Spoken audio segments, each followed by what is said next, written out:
Última hora. Senadores republicanos desafían a Trump sobre los poderes de guerra.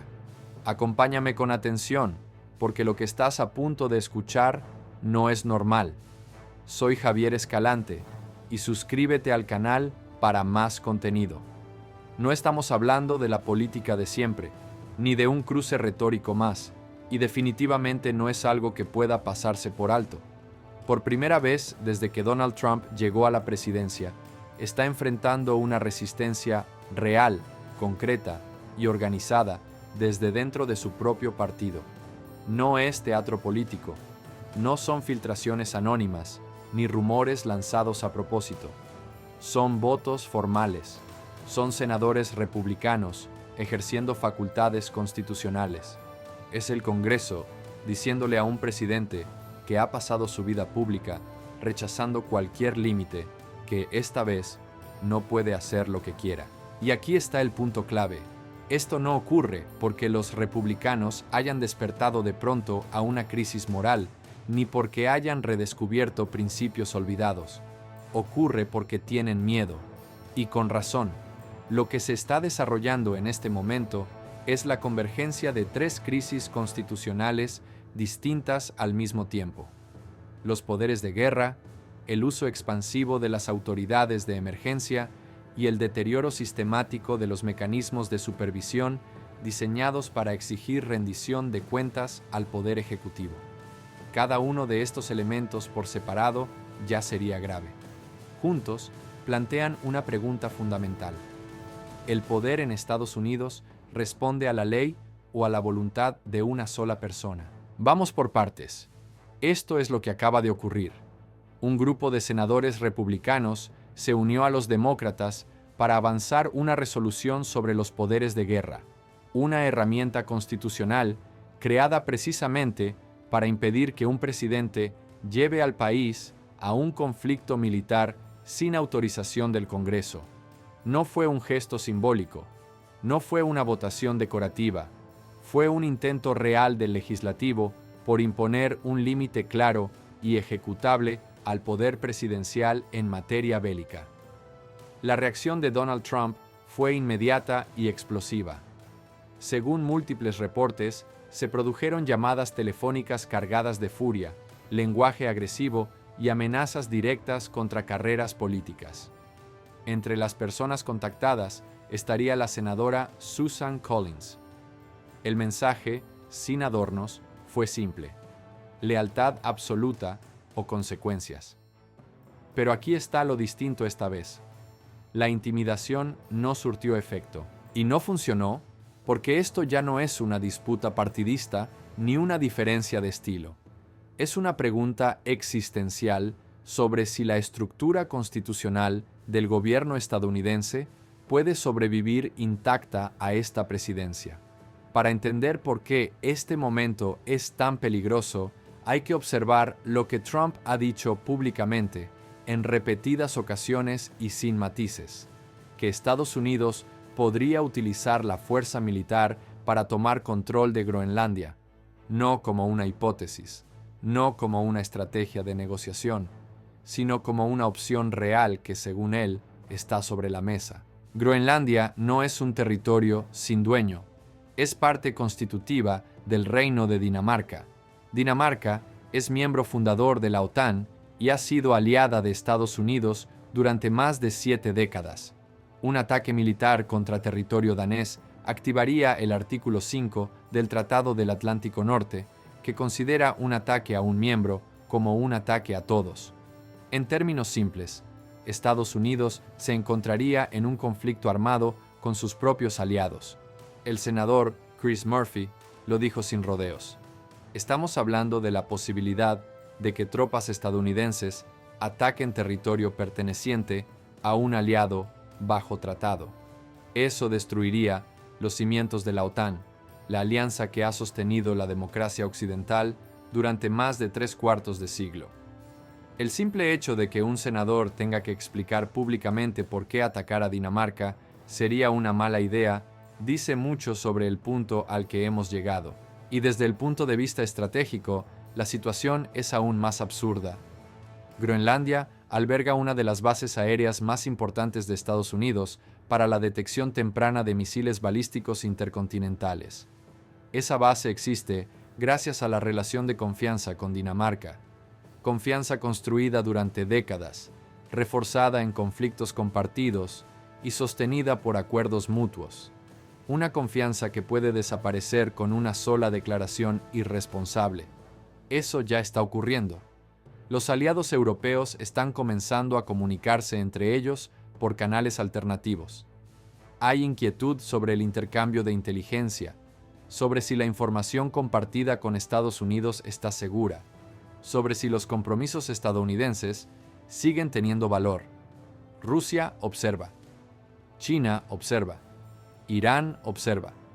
Todos entienden que las amenazas contra aliados son oportunidades estratégicas que no necesitan fabricar.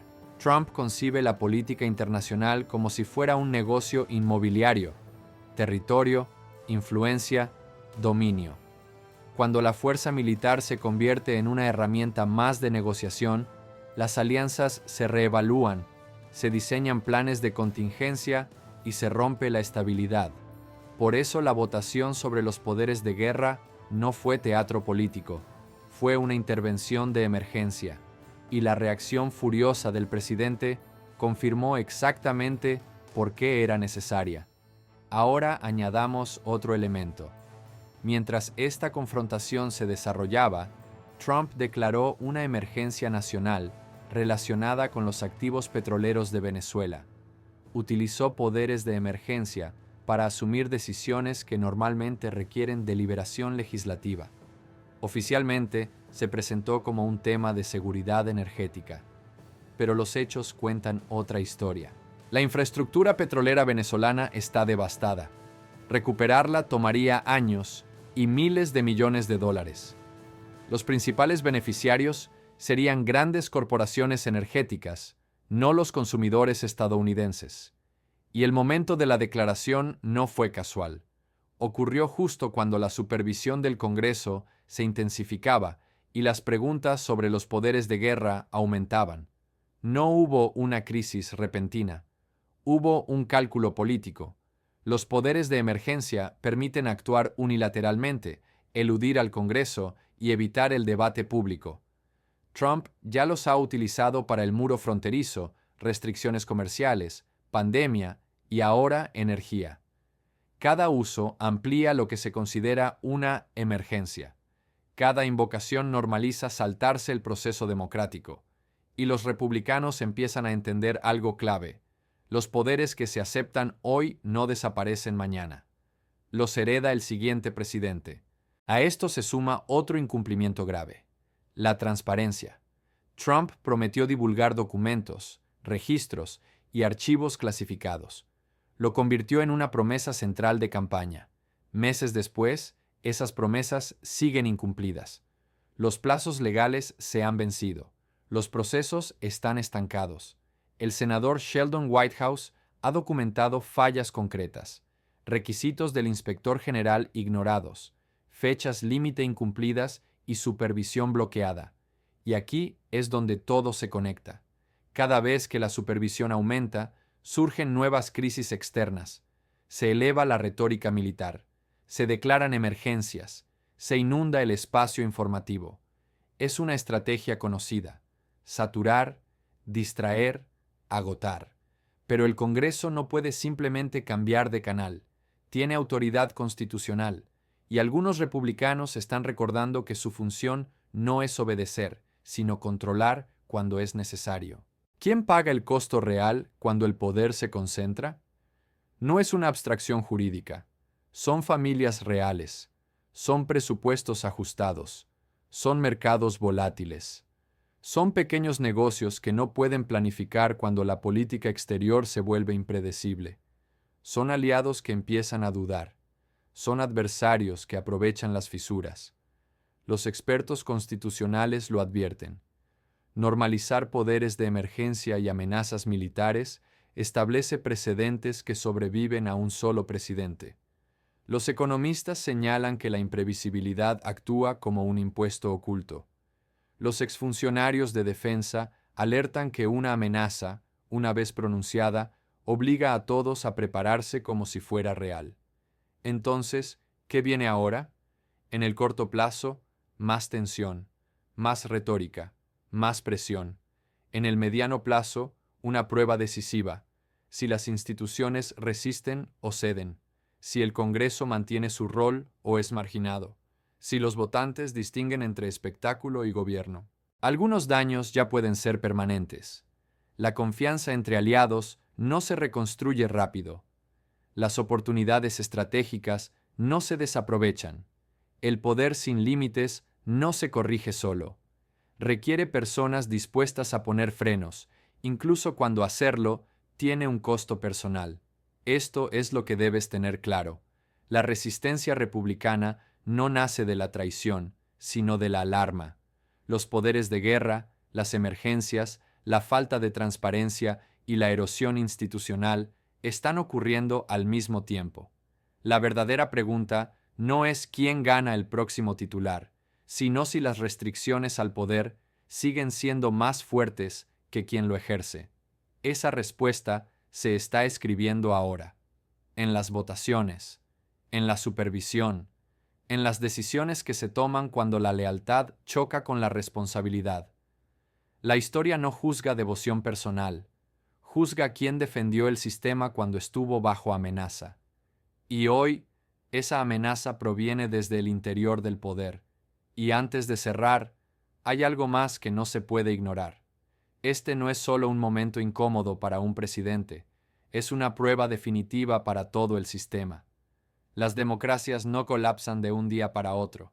Se erosionan cuando los límites se vuelven opcionales y cuando el poder deja de sentirse observado. Lo que hoy parece una disputa política, mañana puede convertirse en un precedente irreversible. Porque si un presidente puede amenazar aliados, declarar emergencias sin justificación clara y evadir la supervisión del Congreso sin consecuencias reales, entonces la pregunta deja de ser ¿qué hará este gobierno? Y pasa a ser ¿qué podrá hacer el siguiente? Los precedentes no distinguen partidos ni ideologías, solo amplían el margen de abuso. Por eso este momento importa tanto. No se trata de Trump como individuo, sino de si las reglas todavía pesan más que la voluntad personal, de si las instituciones aún tienen la fuerza para decir hasta aquí, y de si quienes tienen el poder de frenar esto deciden hacerlo ahora, o miran hacia otro lado esperando que alguien más asuma el costo. Lo que está en juego no es un titular, ni una elección, ni una figura política. Es el equilibrio que mantiene en pie a todo el sistema. Y cuando ese equilibrio se rompe, no hay discurso que lo repare fácilmente. Aquí se define algo más grande que una presidencia. Aquí se define el límite del poder. Algunos daños ya pueden ser permanentes. La confianza entre aliados no se reconstruye rápido.